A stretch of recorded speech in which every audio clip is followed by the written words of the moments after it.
You speak in your second language English fluently. Maybe you have taken courses for years, you have learned all your life, you've watched a lot of videos, and then you can understand a lot of things. You can even be in a conversation with a group of English speakers and you're all right.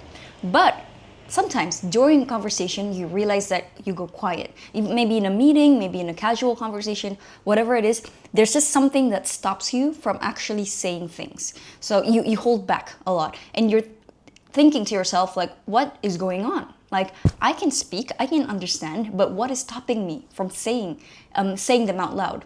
So in this video, I want to talk about something that a lot of English speaking coaches don't talk about. It's not really grammar, it's not really your accent or pronunciation or anything that is related to your language skills, but it's something that is a bit more subtle.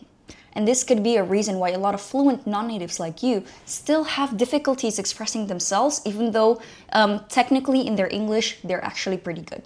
And this is actually your identity problem. Let's get into it. So this is what I mean. When people speak or learn English, they approach it as performance. So you learn the words, you learn the sentences, you learn the grammar, and then when it comes to actually speak, you perform, you make it sound so perfect in hopes that people will nod, will agree. The thing is, performing is not the same as expressing.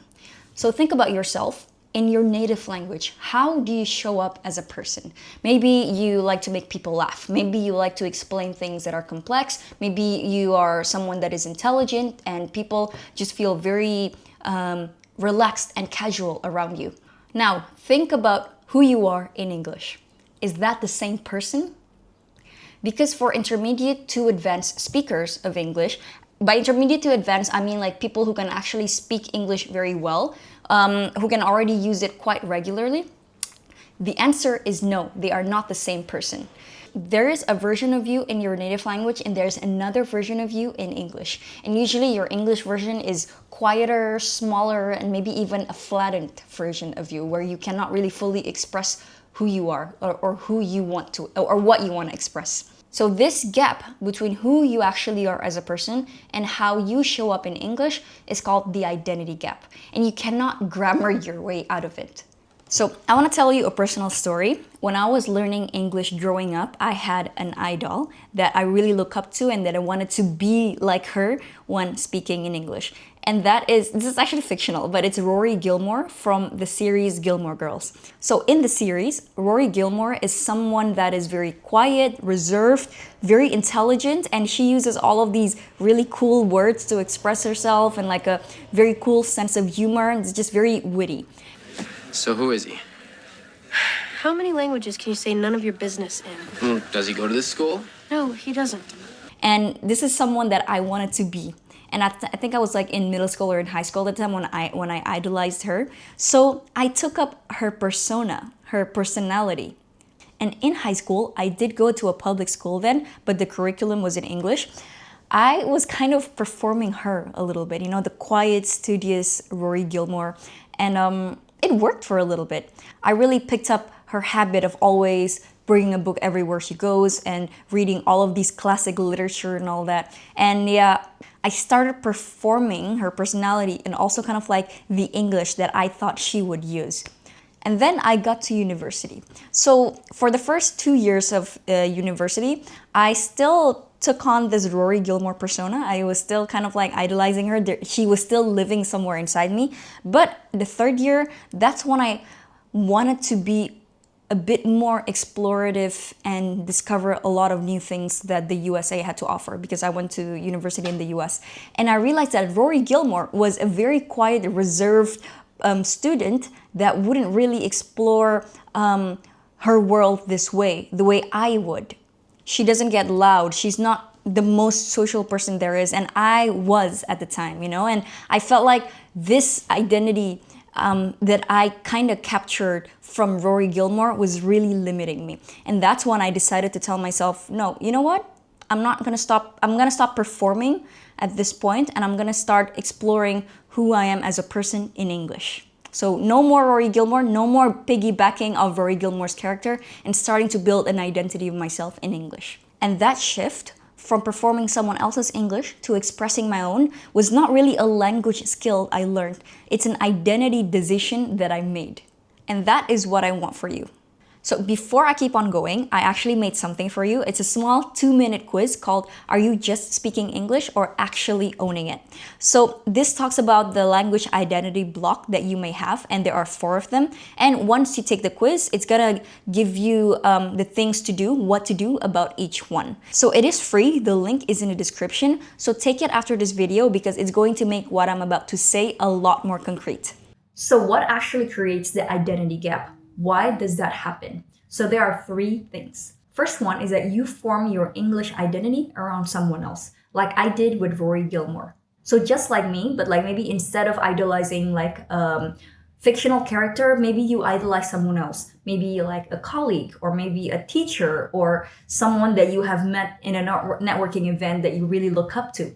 Whatever it is, you saw them, you wanted to be them, and you started to form your identity around them. So you unconsciously absorbed their patterns and their style and their words and made them yours. And now every time you speak, you're performing a version of English that belongs to someone else's personality, not entirely yours. And number 2, you are measuring against a standard that keeps on moving. So you look at native speakers or even fluent non-natives and you use them as a benchmark.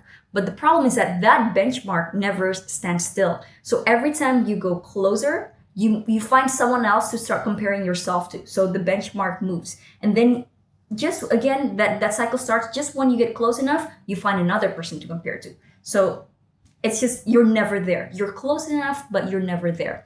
So what happens when this cycle keeps on going? You're always behind. You're never catching up. You're just always close enough, but never really there. And this kind of comparison is not natural, guys. I'm telling you. This is also not, like, in a way it's good because you're pushing yourself to be further, but it's not good because every single day you always feel that your English is not enough. And the more you feed your thoughts this belief, you're gonna start to believe it. And you don't want that. Number 3 is that you never decide that your English is yours. So this sounds simple, but it's not. A lot of non-native speakers, they speak English as if they're driving on a borrowed car. So you drive very carefully, you don't really take a lot of risks, and you just want to return it the same condition that you borrowed it.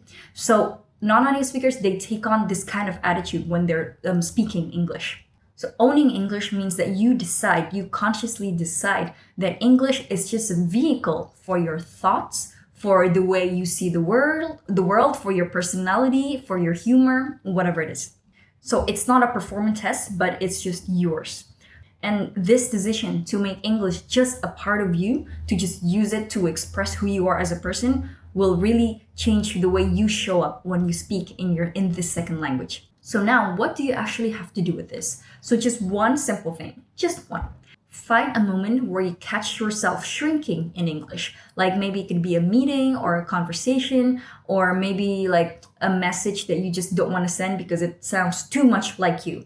It doesn't sound too much like your idealized English self. And ask yourself, who would I have to be in English to say that thing? So not who do I need to sound like, but who do I need to be? Because the goal was never really to sound exactly like a native, but to sound more like you fully, completely, without apology in any language. And that's what owning your English looks like. So if this lands with you, if you feel recognized somewhere in this video, then the quiz that I told you earlier can really be the first step for you. So here I will actually tell you exactly where your identity block sits and what to do about it. So link is in the description. It takes about 2 minutes. So also at this time, I'm actually building a new program that is catered for fluent non-natives that are stuck just like you. So if you want it, you can also see that in the description if you want to be notified when it's finally launching. So I will see you next time on another video. Until then, take care and bye-bye.